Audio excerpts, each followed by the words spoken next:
نحمده ونصلي على رسوله الكريم أما بعد فقد قال الله تبارك وتعالى في القرآن المجيد والفرقان الحميد أعوذ بالله من الشيطان الرجيم بسم الله الرحمن الرحيم ذلك الكتاب لا ريب فيه هدى للمتقين وقال النبي صلى الله عليه وسلم خيركم من تعلم القرآن وعلمه الہی رونق اسلام کے سامان پیدا کر الہی رونق اسلام کے سامان پیدا کر دلوں میں مومنوں کے الفت قرآن پیدا کر۔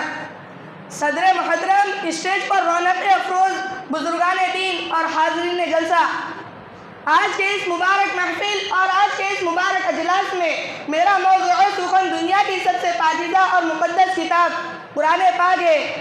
ہمیں چڑھتے سورج کی طرح یقین ہے کہ اس کا ایک ایک حرف سچا اور صادق ہے۔ وہ قرآن پاک جس کی زبان مقدس، بیان مقدس اور جو فصاحت و بلاغت کا ٹھاٹے مارتا سمندر ہے، جس کے متعلق ارشاد ربانی ہے۔ قرآن وہ کتاب ہے جس کے صادق و برحق ہونے میں کوئی شک و شبہ نہیں، اور جس کے بارے میں محسن انسانیت حضور پاک صلی اللہ علیہ وسلم نے ارشاد فرمایا، تم میں سب سے بہتر وہ شخص ہے جو قرآن کو سیکھے اور سکھائے۔ دعا کیجئے خداوند قدوس ہم سب کو قرآن پاک کی دولت سے مالا مال فرمائے، آمین۔ نوجوان دوستوں، قرآن پاک رب ذوالجلال کی طرف سے عطا کردہ وہ حسین تحفہ ہے کہ جس نے 23 برس کی قلیل مدت میں پورے عالم میں وہ انقلاب برپا کر دیا کہ بڑے سے بڑے فصحاء، بلغاء، ادباء، شعراء حیران و شجر رہ گئے، جس کی آیتوں کو سن کر پھٹر دل موم ہو گئے۔ دوستو، یہی وہ قرآن ہے جس نے رسول کی رسالت کو اعجاز بخشا۔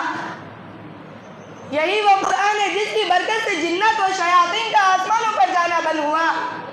یہی وہ قرآن ہے جس کی بدولت حضرت عمر فاروق رضی اللہ تعالیٰ عنہ کو ایمان نصیب ہوا۔ یہی وہ قرآن ہے جس کی حفاظت کا وعدہ خود خالق کائنات نے فرمایا ہے۔ یہی وہ قرآن ہے جس کی برکت سے اجڑے چمن میں بہار پیدا ہوئی۔ محترم حضرات، آج کے اس نازک دور میں حفظ کلام پاک کو فضول سمجھا جاتا ہے اور کہا جاتا ہے کہ اس کا بے سمجھے پڑھنا بے سود ہے۔ افسوس صد افسوس اس قرآن پاک کے بارے میں ہمارا یہ خیال کہ جس کے بارے میں شہنشاہ بدحات جناب محمد رسول اللہ صلی اللہ علیہ وسلم نے فرمایا، اقرأ وارتقي ورتل كما كنت ترتل في الدنيا فإن منزلك عند آخر آية تقرأها۔ قیامت کے دن حافظ قرآن سے کہا جائے گا، قرآن پڑھتا جا اور جنت کے درجوں پر چلتا جا، اور ٹھہر ٹھہر کے پڑھ جیسا کہ تو دنیا میں ٹھہر ٹھہر کے پڑھتا تھا۔ بس تیرا مقام اور ٹھکانہ وہی ہے جہاں آخری آیت پر پہنچے۔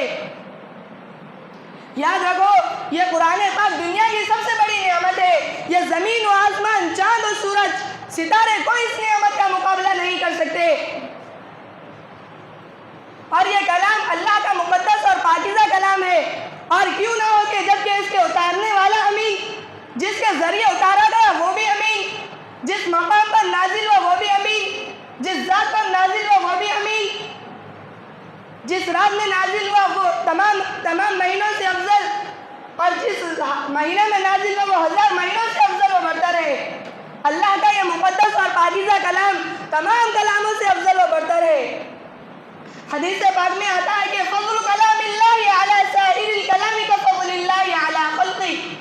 اللہ کے کلام کو تمام کلاموں پر ایسی ہی فضیلت ہے جیسے کہ خود حق تعالی شانہ کو تمام مخلوق پر۔ اللہ کا دلارا اور خدا کا پیارا نبی حضرت محمد صلی اللہ علیہ وسلم نے فرمایا، جس نے قرآن پڑھا اور اس پر عمل کیا تو کل قیامت کے دن والدین کو سورج سے بھی زیادہ روشن تاج پہنایا جائے گا۔ غور کرنے کا مقام ہے، جب والدین کو اس گرا قدر انعام سے نوازا جائے گا تو خود پڑھنے والے کے مقام اور مرتبے کا کیا عالم ہوگا۔ محترم حضرات، قیامت کا میدان ہوگا، 10 ایسے آدمی جن کے اوپر جہنم واجب ہو چکی ہوگی۔ حافظ قرآن اپنے رب کی بارگاہ میں سفارش کرے گا، پروردگار عالم اس کی سفارش کو قبول فرمائیں گے، اور ایسے 10 آدمیوں کو اس حافظ قرآن کی برکت سے جہنم سے نجات عطا ہوگی۔ مسلمانوں، قرآن کریم عظیم برکت و سعادت ہے جو روح خداوندی ہے۔ وہ عرب قوم جو پشت سے مردہ چلی آ رہی تھی، دنیا جس کو ذلیل اور حقیر جانتی تھی. کوئی ان کو اونٹ کی مینیوں میں کھیلنے والا سمجھتا, کوئی ان کو جہلائے عقل کا خطاب دیتا, کوئی ان کو جاہلین مکہ کہتا. لیکن جب قرآن آیا, جن کا نام جہلائے عقل تھا ان کا نام صحابہ کرام ہو گیا. جن کو نفرت سے یاد کیا جاتا تھا ان کو رضی اللہ عنہم و رضوا عنہ کا اعزاز ملا. جس زمانے کا نام جاہلیت تھا اس زمانے کا نام خیر القرون ہو گیا.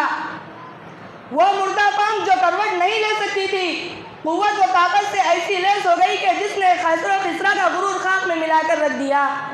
بڑی بڑی سلطنتوں اور حکومتوں کا تختہ الٹ دیا. دوستو, قرآن آیا تو زمان و مکان میں زندگی آئی. قرآن آیا تو عدل و مساوات کا پیغام آیا. قرآن آیا تو باطل کے لہراتے جھنڈے ٹوٹ پڑے. قرآن آیا تو ضلالت و گمراہی کی وادیوں میں بھٹکتے ہوئے انسانوں کا درد و غم ملا. مگر افسوس اب افسوس, ہم نے قرآن کے دامن مقدس کو ترک کر دیا. ہم نے اس کی پاکیزہ تعلیمات کو بھلا دیا. نتیجہ یہ ہوا کہ وہ مسلم قوم جس کے سر پر عزت و رفعت کا تاج تھا, ذلت و رسوائی کی غار میں جا گری.